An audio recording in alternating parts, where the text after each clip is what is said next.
pwede nilang paglaruan at pipilian. And ang mahalaga para sa Vanguard at HGT, makuha nga nila yung mga mapa na kinagisnan nila. RB Gaming still picking compound. Their pride and dignity will be played out here. And now, di nagkakalayo for Vanguard, still playing on Ankara. For our decider, it's going to be Porta.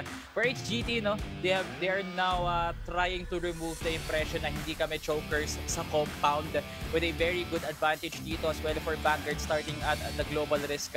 Pero pagpunta naman natin sa Ankara, mukhang Herbie Gaming team naman yung kukuha ng depensa dito as they will be starting at the global risk as well. Pero dito muna tayo mag-focus sa compound talaga, no, na for the most part, Herbie Gaming doesn't really shine that much sa compound. Pero pinakita nila kahapon na pag-against Ria 7 na sobrang dominating ng performance nila, and they have something to prove pa naglalaro talaga sa compound. And they're trying to remove all of the impressions, all the narratives na hindi talaga sila dapat minamaliit sa compound. And Vanguard is one of the teams that are deemed the benchmark and the platform to test kung gaano nga ba talagang kasolido yung team mo. Everyone stepped up to the plate. Somsri, Exolo, Curia 7 to name a few. And now, ito yung pagkakataon ng Herbie Gaming team to prove once and for all why they should be feared. Tama ka dyan, napakadaming kailangan nilang isipin, and knowing the side of Vanguard and Herbie Gaming Team HGT, paano nga ba nila malulusutan na itong first map natin? Kasi looking at the predictions na ating napag-usapan before the broadcast, we both voted para dito sa side ng Vanguard. Again, kanina nagkamali nga tayo with a good win para sa side ng ating series number 1. Pero syempre, ngayon, Vanguard, tatama nga ba yung prediction natin o mukhang reverse ulit yung magiging resulta para sa side ng HGT? Nangyari na to kahapon, predict natin yung Vanguard, sila talaga yung natalo, at pinakita ng Exolo Q na damn your predictions, damn the odds. Wala tayong kinikilala dito, iisa lang ang itsura nyo at iisa lang din yung kakalabasan ng pagkalaban nyo ng Exolo Q. And for them to be able to pull that off in a very seemingly awkward spot, no, kasi sobrang pressured talaga ng Exolo Q, no? Lahat sa kanila ay nakamata para talunin yun. Pero Herbie Gaming team will also be under pressure, knowing na nakakatapat nila ngayon ang nagbimistulang mga Diyos ng CFSPH Impact, and Folex gets already a double kill dito sa mid.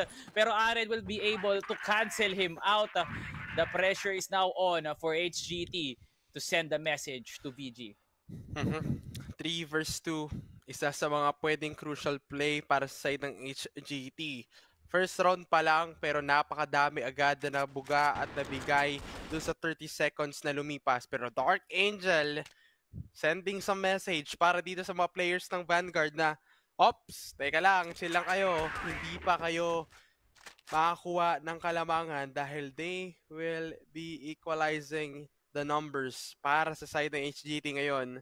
At mukhang maganda yung ginagawa ngayon para sa kanilang team. Pero CLD, mukhang kailangan niya rin talagang magbigay pa ng konting adjustment dun sa kanyang pagko-control dun sa may A-site.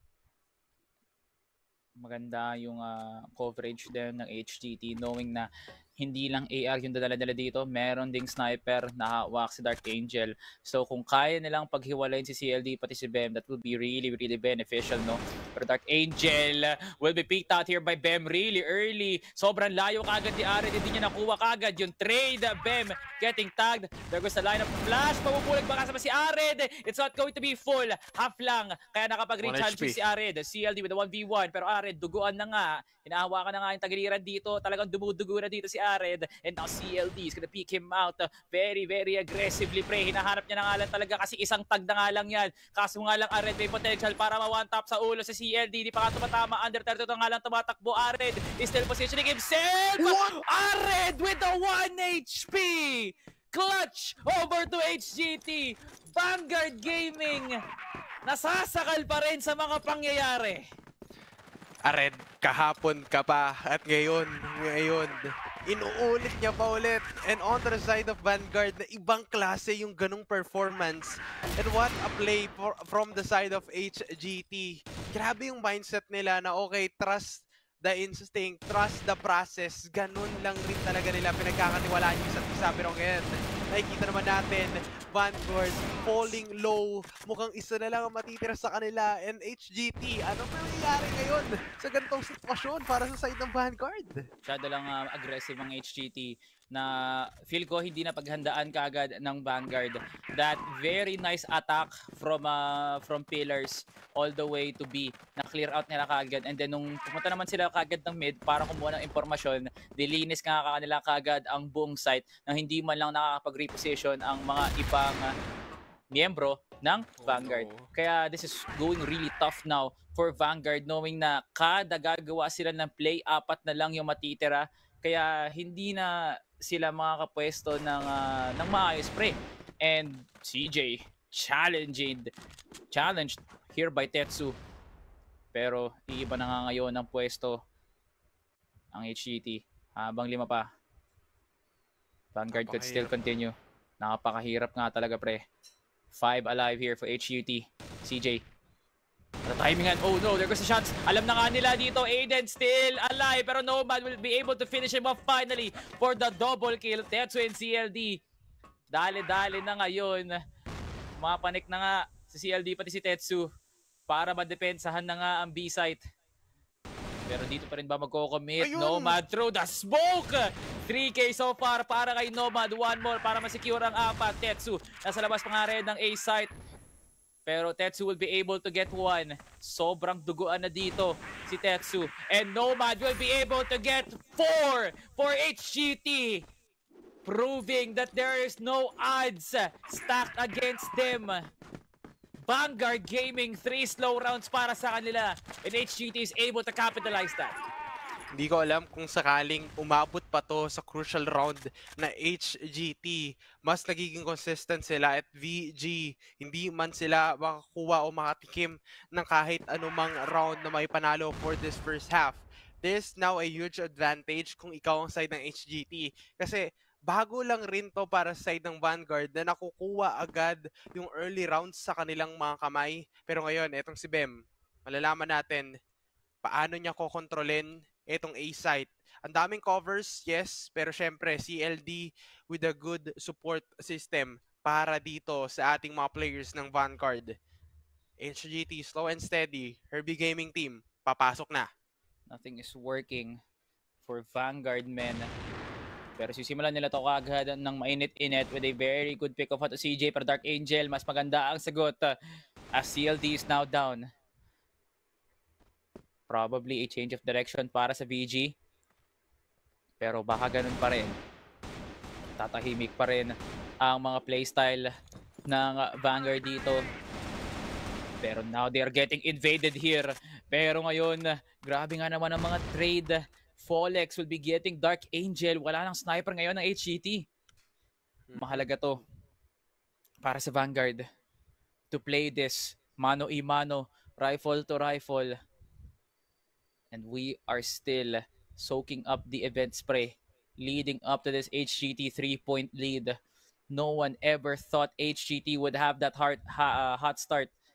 Pero knowing that Vanguard is a very strong team, HGT really proving na wala talagang bat-bat at wala talagang titulong pinapangawakan ng Vanguard Gaming. Isa lang din kayong nakikipagkompetensya dito sa CFSPH Impact.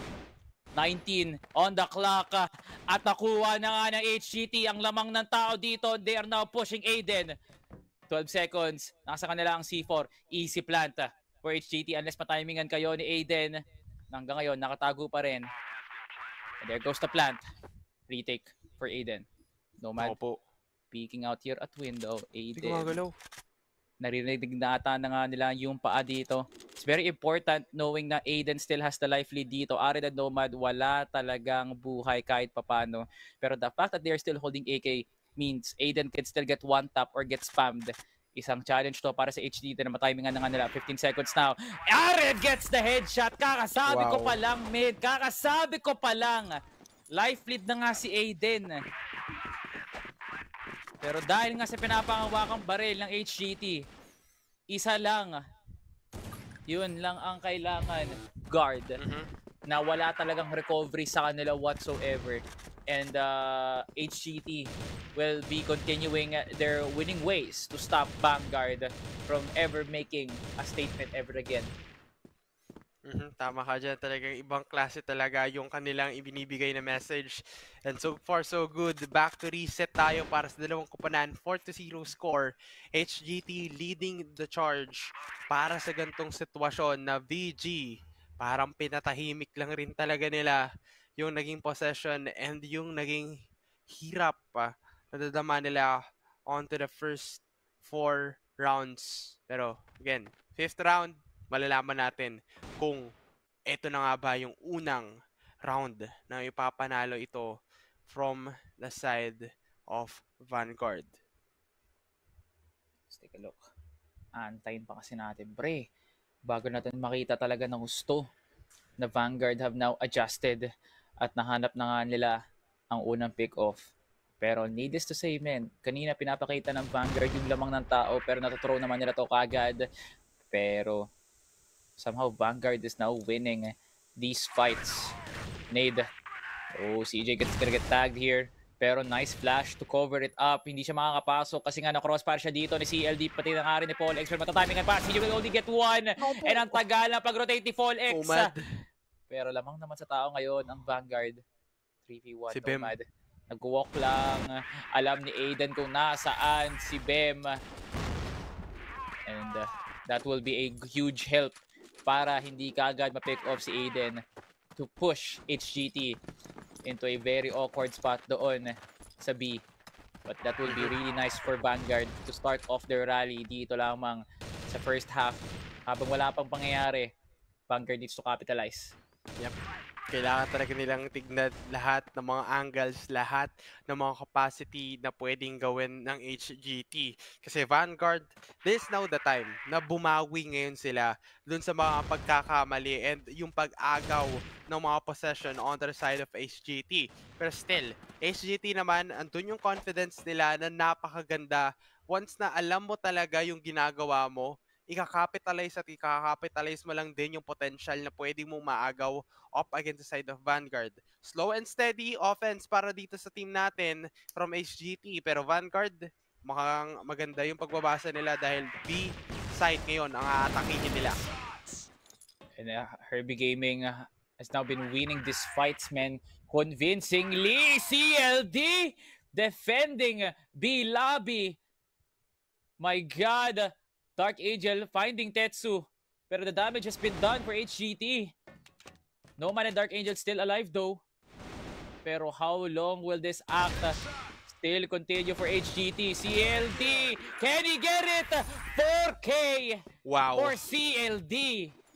That was beautiful anchoring by Vanguard CLD. Mag-isa by the way doon sa B lobby. Ito yung sinasabi nating factor ng side ng Vanguard. Kaya nila kumilos na mag-isa na pwedeng maging effective para sa kanilang team composition. And now, Aiden with a good initiate fight para kay Fall X and Dark Angel. Medyo lumalim ng pabagya pero HGT, ito yung pinakakailangan nilang iwasan.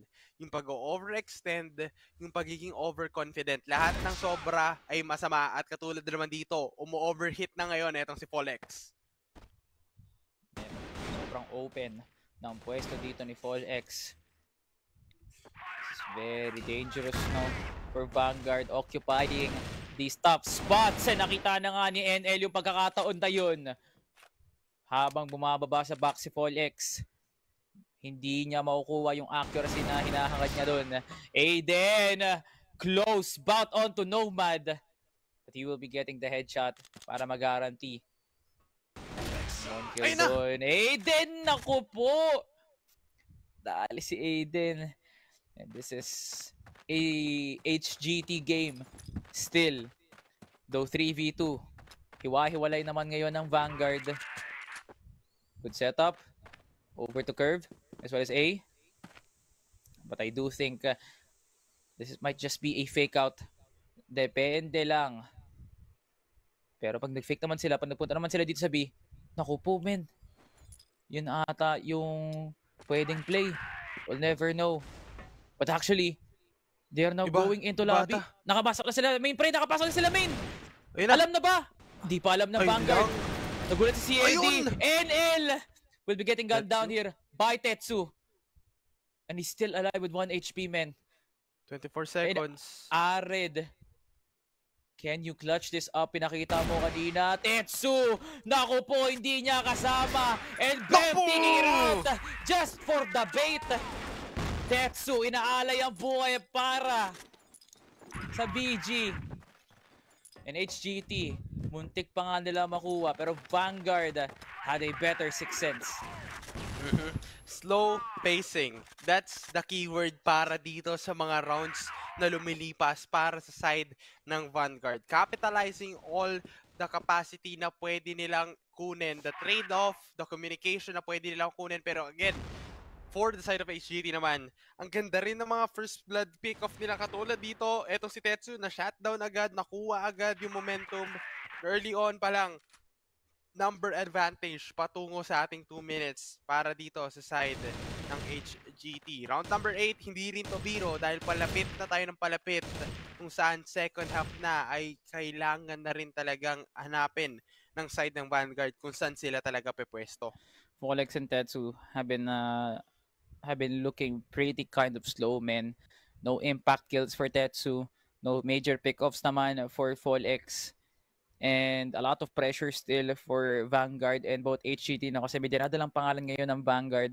Pero HGT, much more pressure to them, no, knowing na no eyes are on them to actually take down Vanguard, let alone X-Solo Q yesterday. Pero ngayon, Vanguard will obviously have no issue utilizing that pressure para magamit nila bilang lakas. Pero ito pala talaga, pre. This is an HGT game to win.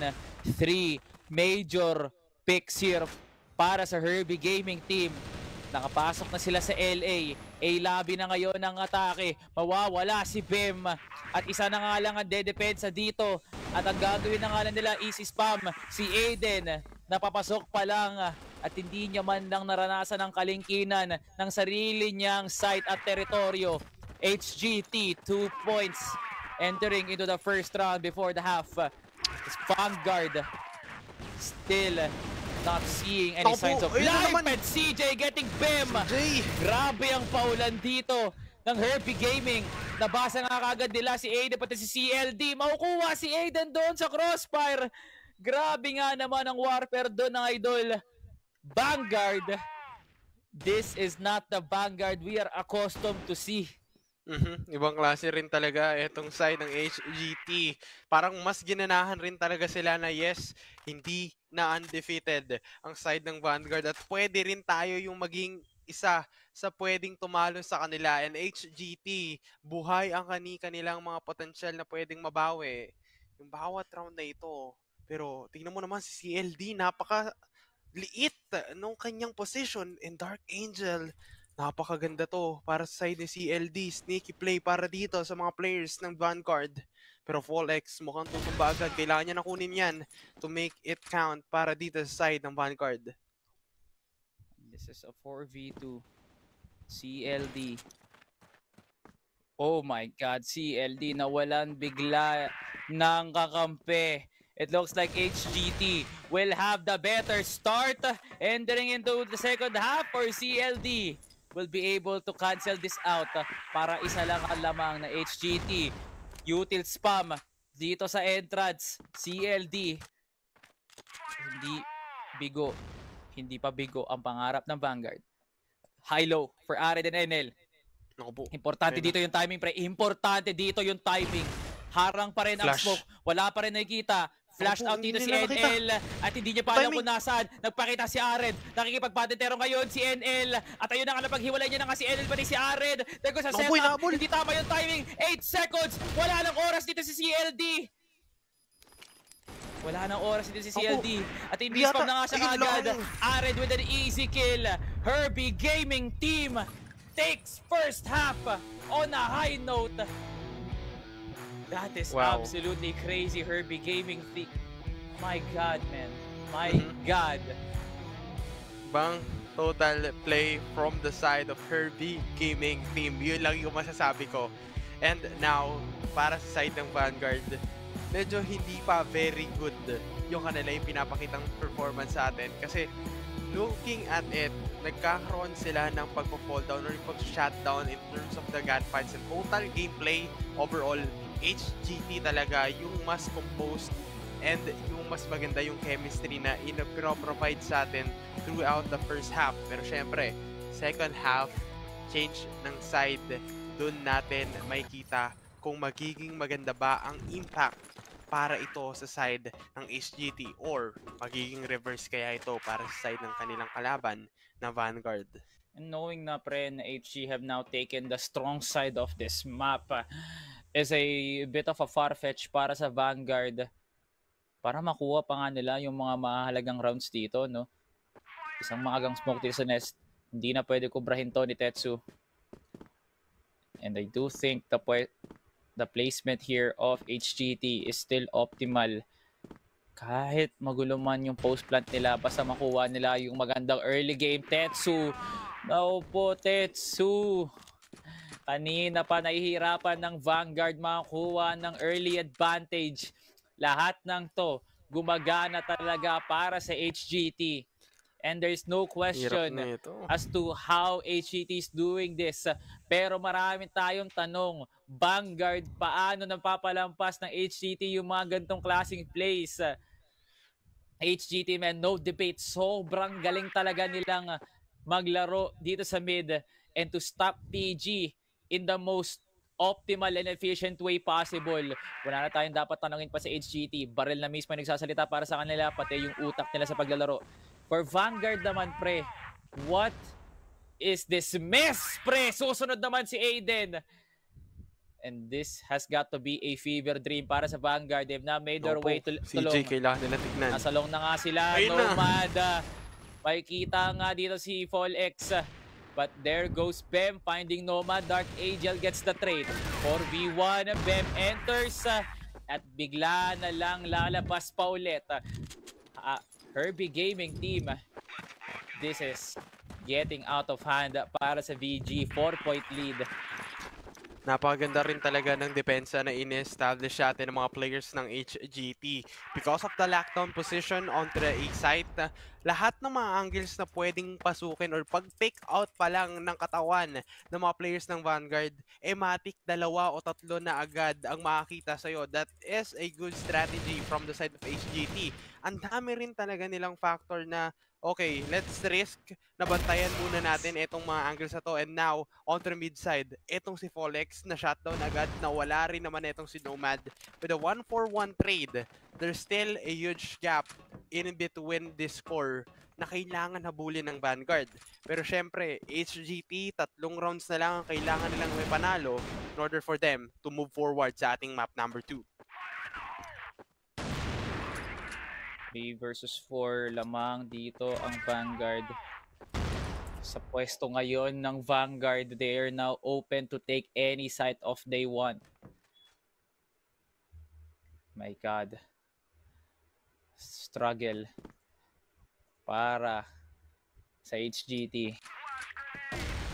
Pero this is still possible, Bem! Caught sleeping, pre! Dark Angel gets Tetsu!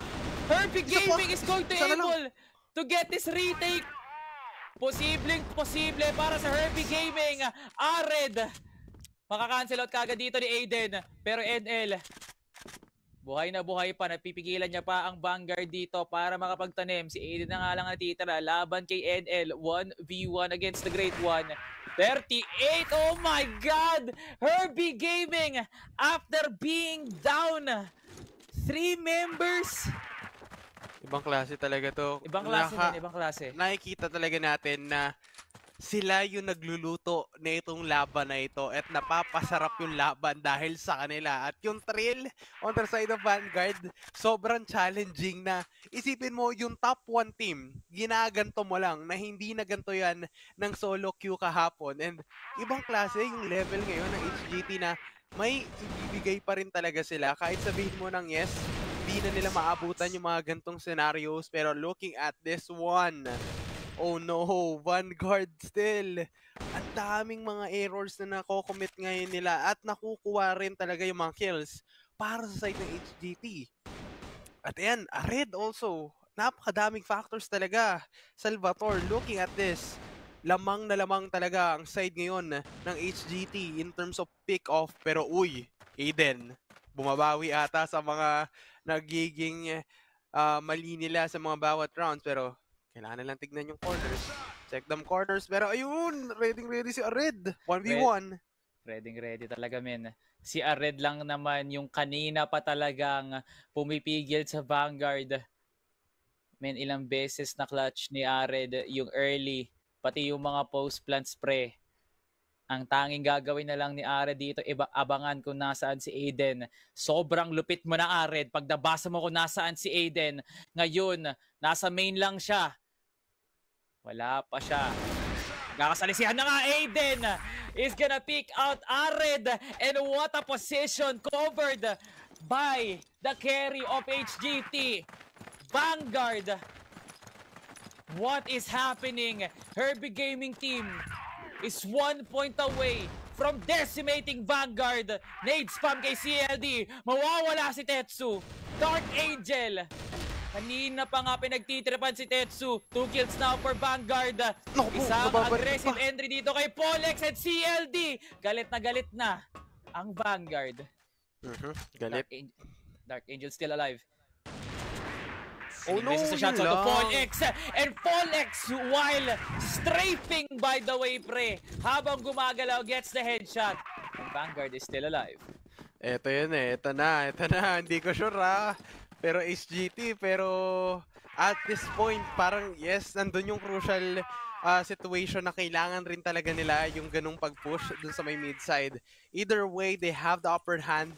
5 pa rin naman yung rounds na kailangan habulin para dito sa side ng Vanguard to force this para sa ating overtime. Pero ang problema kasi, pag inulit ng HGT yung mga ganong unnecessary play, parang alanganin yon para sa kanila to maximize all of their angles na pinoprotektahan. Katulad naman dito, mukhang ito ang bago nilang tahanan. Dark Angel getting that kill up against the side of Tetsu na hindi ganun nagiging effective for the side of Vanguard na lagi siyang na-pick off lagi on the side of Dark Angel.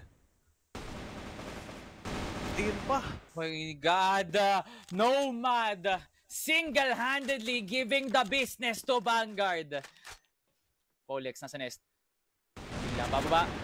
And finds Dark Angel lacking. Tulog na tulog si Dark Angel. Di agad nakapag-reposition ng crosser. Polex, nice double para sa kanya. Mapipigil dito ni NL. Aiden! Close combat!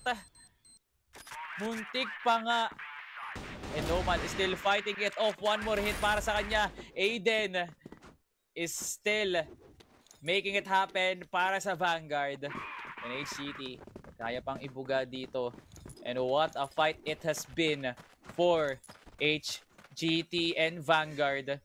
Pero wala pang uuwi dito. Ako po. Sa laban na to. Mid-action dito. Dark Angel matatag. Gusto niya talagang makipaglaban dito sa mid. Pero sa wakas, nagawa niya na nga ng paraan yung aggressive dito ng Vanguard. Aggression rather. Pero now Dark Angel with Bem. a very nice position. No, naku po! Hindi natag si Bem dun! What? Bem is still alive! Mukhang nabaliktad pa sana. Naman talaga sinuwerte, pre. May Guardian Angel yan sa likod. Feeling ko, si Dark Angel pa yung natag dun eh. Ayun na, nakita yung nozzle ng barrel para dun sa side ng mga players natin. Pero syempre, iingatan muli nila yung mga buhay nila. Kasi isang pagkakamali lang or isang kill lang na makuha on the side of HGT, mas magiging maganda yung kanilang transition sa pagdepensa. And now, Vanguard, typical play nila is to move forward at i-push natin itong B. Pero kailangan nilang tignan yung mga corners. Kailangan nilang tignan ko si Ared. At dahil dyan, ito si Ared. Ay, isa makukuha. Dalawa. May kitri nga ba? Dalawa. Ay, ayun lang. Ayun na nga. Okay na yun ayun para kay Ared. Kasi si NL naman ang maglilinis para sa HG.